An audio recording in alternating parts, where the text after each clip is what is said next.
பொதுவாகவே நவகிரகங்களில் தன்னுடைய தந்தைக்கு பின்புறமாக நிற்பவர். சூரிய பகவான் கிழக்க பார்த்து நின்னா இவர் மேற்க பார்த்து நிற்பார். இவருடைய திசையே மேற்க பார்த்து, 2 பேரும் பார்த்தீங்கன்னா பேக் அண்ட் சைட் பேக்ல தான் இருப்பாங்க, அப்படிதான் நிற்பாங்க. அப்போ அவர் பியூர் சேப்பு, இவர் கருப்பு.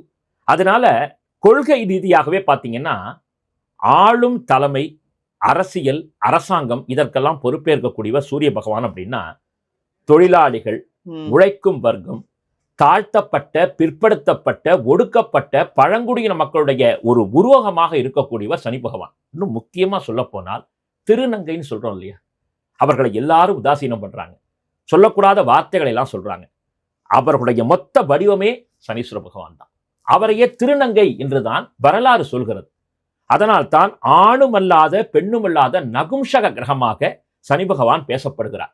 அதனால தான் நம்ம அவங்க கையால் ஆசீர்வாதம் வாங்கினா நல்லது அப்படிங்கிற ஒரு வழக்கு நம்முடைய தமிழகத்தில் இருக்கு.